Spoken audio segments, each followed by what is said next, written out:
The persistence and creativity of the North Korean cyber crooks played out when they posed as potential employers using LinkedIn to find prospective employees from the Chilean banking system. People from the North would make contact with them, actually have Skype interviews with them, and then they would send them an email with an application to fill out for employment in this new company. And so the employee would open the file and download the application and proceed to fill it out. And they would do this on their business computer, on their workstation, which of course had malware. It was an executable file, and that would penetrate the Chilean servers and allowed North Korea access to steal money. Ultimately, they funneled $10 million out of Chile's second largest bank to accounts in Hong Kong. It could take threat specialists years to trace a cyber attack, and even then, the money is difficult to follow. People have numbers about how much money is generated from the suite of North Korean cyber operations, but they're inevitably wrong.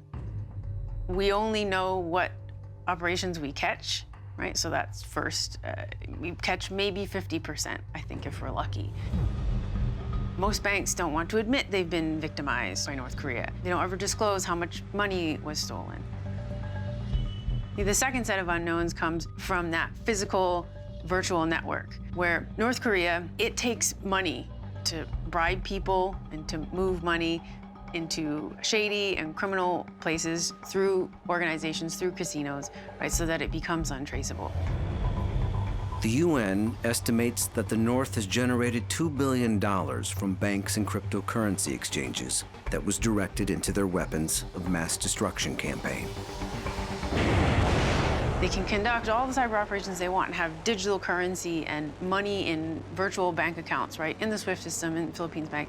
But at some point, North Korea needs to move that money from the virtual world to the physical to buy the actual goods they need, right? The coal and the supplies for the missiles and the army and the rice for the people.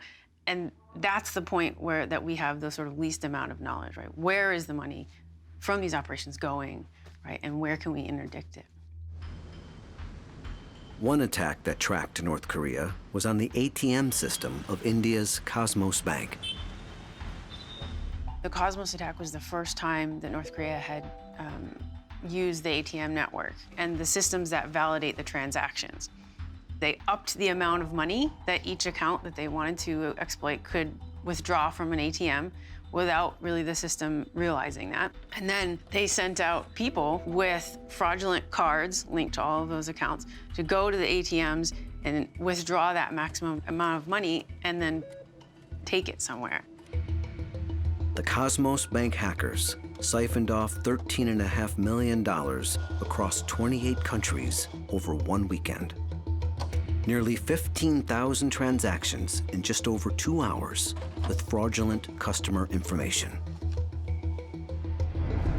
Then, in May of 2017, a ransomware attack spread throughout the globe, 150 nations in all. WannaCry 2.0 is now synonymous with one of the world's most notorious cyber attacks.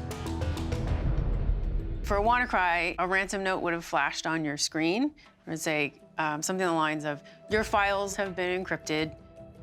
We can decrypt them for you, but you need to pay X number of Bitcoin in this wallet, and we will confirm.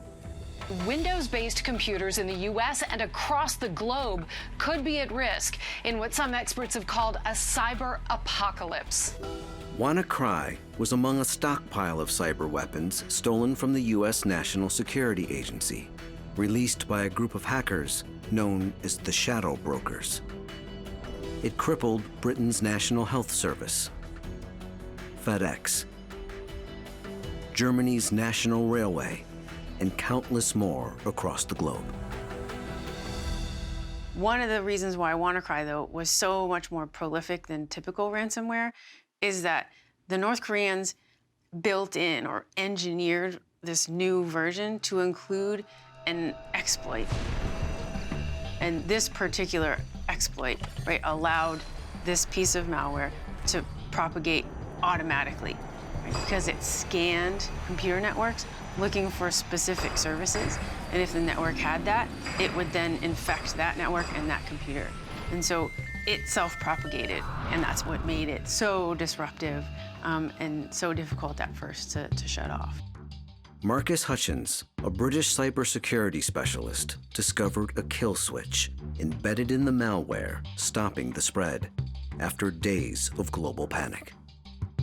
Cyber is proven to be a very practical tool on many levels because Kim Jong-un can use cyber, as he's done, to steal money, steal Bitcoin. He can use it to attack infrastructure. He can use it to extort money, using malware and holding companies at risk. He can use it for espionage, and he can use it for influence. So cyber is a very, very important tool. And I think Kim Jong-un has recognized this.